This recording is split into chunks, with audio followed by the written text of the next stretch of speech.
अस्सलाम वालेकुम एवरीवन। उम्मीद है आप सब खैरियत से होंगे। आज जो हमारा टॉपिक है वो है the world is too much with अस। इसको लिखा था विलियम वर्ड्सवर्थ ने। और विलियम वर्ड्सवर्थ जो है वो एक रोमांटिक पोइट है जिसको पोइट ऑफ नेचर भी कहा जाता है। और यकीनन आप सब जानते होंगे क्योंकि वो अपनी नेचर की पोइट्री के लिए बहुत मशहूर है।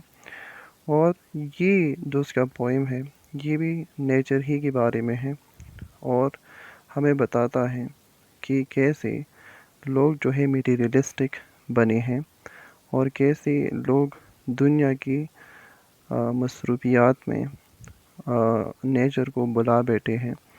तो आज हम इसको डिटेल से पढ़ेंगे इसमें, क्योंकि ये बहुत इम्पोर्टेंट है, एग्ज़ाम के लिहाज से भी इम्पोर्टेंट है। और इसमें हम बहुत इसकी थोड़ी समरी, थोड़ा थीम भी पढ़ेंगे और कब लिखा था, मतलब सारा डिटेल हम पढ़ेंगे।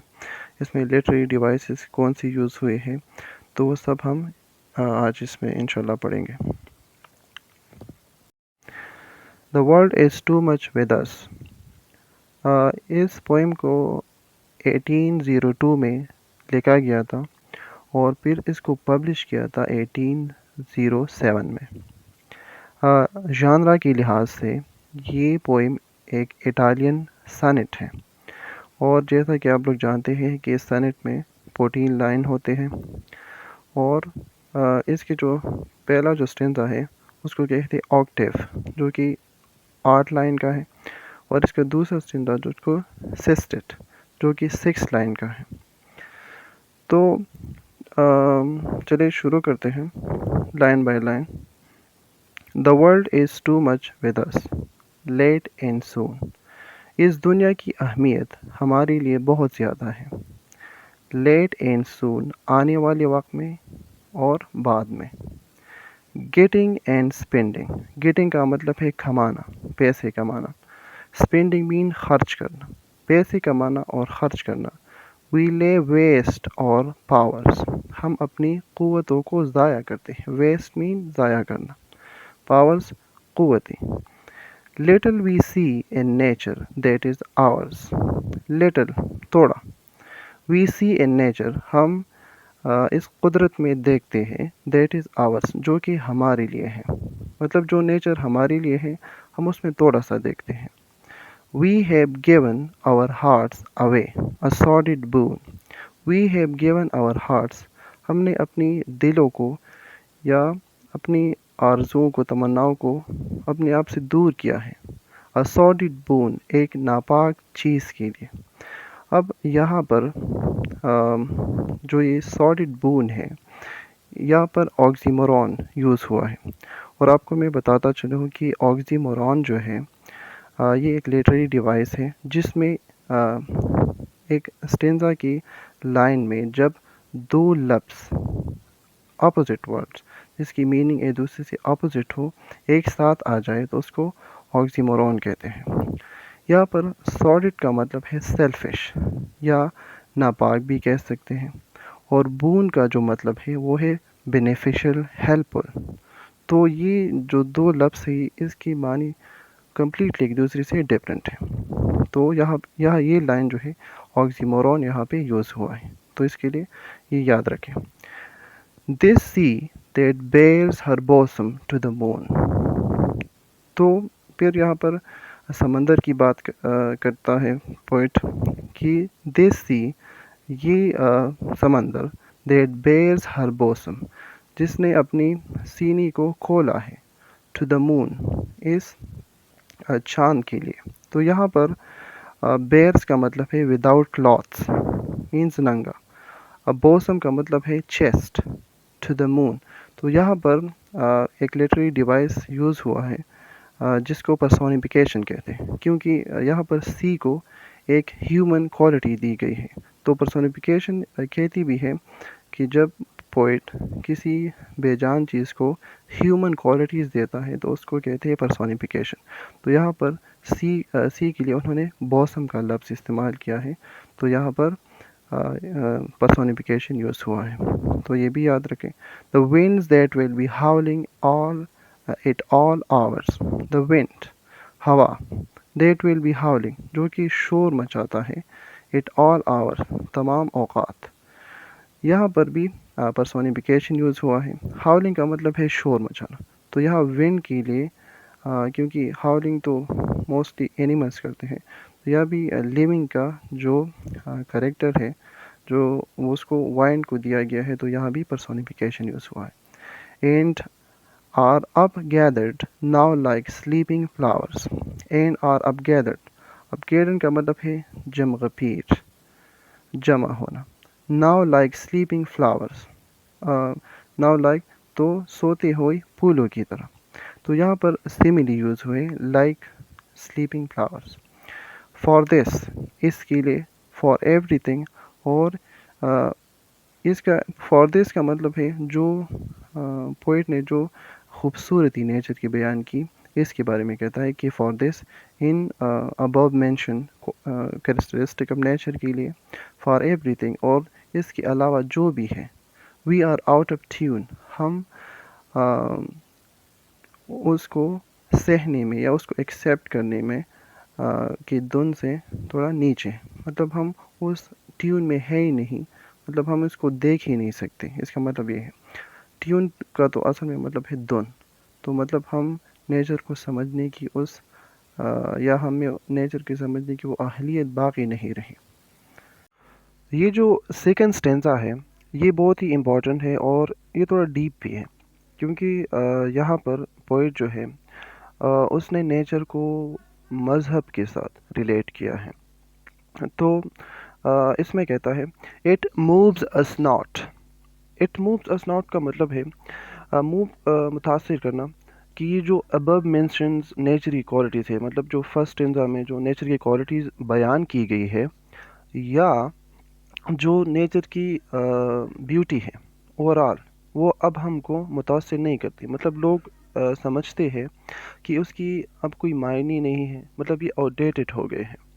तो फिर वो खुदा से मुहातिब है और कहता है, ग्रेट गॉड, अजीम खुदा, I would rather be a pagan sacred in a creed outworn.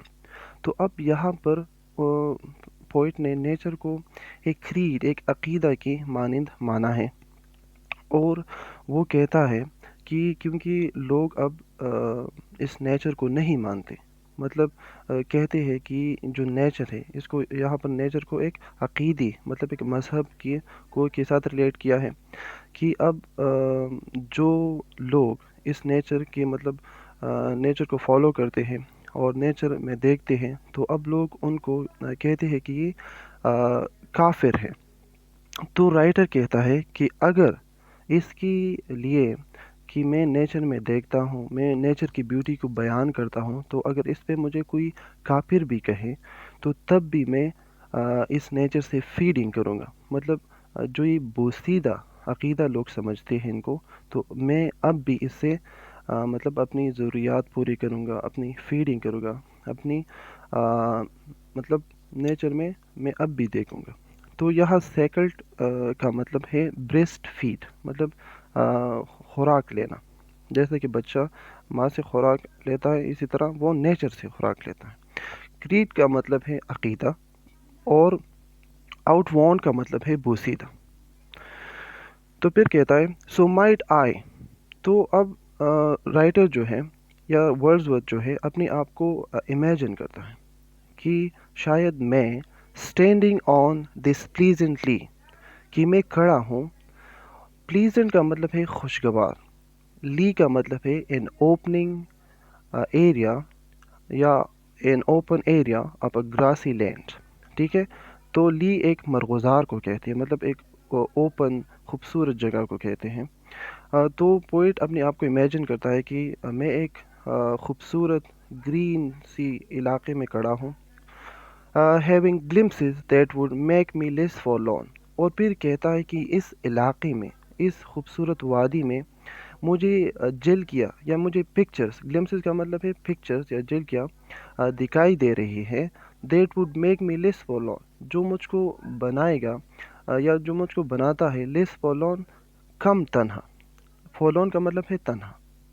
तो फिर जो لاسٹ ٹو لائن ہے یہاں پر پوئٹ جو ہے گریک مائتھولوجی کی گاڈس کے بارے میں کہتا ہے کہ ہیپسائٹس آف پروٹس ریزنگ فرام دا سی. پروٹس جو ہے یہ گاڈ آف سی کو کہتے ہیں گریک مائتھولوجی میں. تو پھر رائٹر کہتا ہے ورڈزورتھ کہ میں جو یہاں پر جو اس مرغزار پہ کھڑا ہوں تو مجھے یہاں پہ پروٹس سمندر سے ابھرتا ہوا دکھائی دے رہا ہے. اور ہیئر اولڈ ٹرائٹن بلو ہز ریت ہارن. اور پھر وہ کہتا ہے کہ مجھے جو ٹرائٹن ہے، اب ٹرائٹن بھی ایک ڈیمی گاڈ ہے اور جس کا شکل جو ہے وہ جس کا نیچے کا حصہ جو ہے فش کی طرح ہوتا ہے اور اوپر کا جو ہے انسانوں کی طرح ہوتا ہے. تو رائٹر کہتا ہے اور ہیئر اولڈ ٹرائٹن، اور یہاں سے مطلب اس مرغزار کی میں کہہ رہا ہے کہ وہ جو گرین جگہ پر ہے تو اسی سے یہ کہہ رہا ہے کہ میں یہاں سے اولڈ ٹرائٹن کو دیکھ رہا ہوں. ہو بلو مانی بجانا، ہیز ریت اور ریتڈ ہارن. ریتڈ ہارن کا مطلب ہے ڈیکوریٹڈ. ریتڈ کا مطلب ہے ڈیکوریٹڈ، سجایا ہوا. ہارن کا مطلب ہے فلوٹ، جو اپنی سجائی ہوئی فلوٹ کو بجا رہا ہے. تو یقیناً آپ سب کو یہ پوم جو ہے سمجھ آ گئی ہوگی. منٹ میں اس کی سمری کرتے ہیں، ٹھیک ہے. تو فرسٹ لائن میں آپ کو میں نے پہلے بھی کہا تھا کہ ورڈزورتھ جو ہے وہ ہے ایک پوئٹ آف نیچر ہے، ٹھیک ہے. تو وہ اس پوئم میں بھی لوگوں کے بارے میں کہتے ہیں کہ لوگ بہت میٹیریلسٹک ہو گئے ہیں اور اب وہ نیچر میں اس طرح نہیں دیکھتے جیسے پہلے زمانے میں دیکھتی تھی. تو فرسٹ اسٹینزا میں جو ہے وہ لوگوں کے بارے میں کہتا ہے کہ لوگ جو ہے کمانے اور خرچ کرنے میں اپنی قوتی اپنا ٹائم سب ضائع کرتے ہیں. اور پھر اس کے بعد وہ نیچر کی تھوڑی بیوٹی بیان کرتی ہیں کہ کیسے جو سی ہے وہ چاند کو اپنے اندر سماتا ہے اور کیسے جو ہوا ہے جو ایک خوبصورت آوازیں کرتی ہیں. اور پھر وہ کہتا ہے کہ ہم اس کے لیے تیار نہیں ہیں، مطلب اب ہم میں وہ سمجھنے کی اہلیت نہیں رہی. تو پھر لاسٹ جو سٹنزا میں وہ کہتا ہے کہ اس نے مذہب کے ساتھ مطلب نیچر کو ایک عقیدہ سمجھ کر اب اس کو فالو کرے گا. اور پھر وہ کہتا ہے کہ اگر مجھے اس عقیدے پر اور اگر مجھے لوگ ایسا کہتے ہیں کہ مطلب تم کافر ہو، مطلب تم ابھی بھی اس ورلڈ نیچر کی پیچھے لگی ہو، اور اگر اس پر مجھے کوئی کافر بھی کہے تو مجھے اس کی کوئی پرواہ نہیں. پھر وہ ایک مرغزار میں کڑا ہوتا ہے، مطلب اپنی ہی امیجنیشن میں. پھر وہ سوچتا ہے کہ مجھے خوبصورت منظر دکھائی دے رہی ہے جو مجھے کم تنہا کرتی ہے. پھر وہ گریک میتھولوجی کے بارے میں بات کرتا ہے کہ پروٹس جو سمندر سے اوپر آ رہا ہے. اور پھر وہ ٹرائٹن کے بارے میں کہتا ہے کہ ٹرائٹن جو ہے وہ اپنا جس کے ساتھ وہ فلوٹ ہے وہ بجاتا ہوا سمندر کی درمیان میں ہے. تو امید ہے آپ کو یہ سمجھ آ گئی ہوگی. تو اگر پھر بھی آپ لوگوں کو کوئی بھی مسئلہ ہے تو آپ کمنٹس میں پوچھ سکتے ہیں. شکریہ.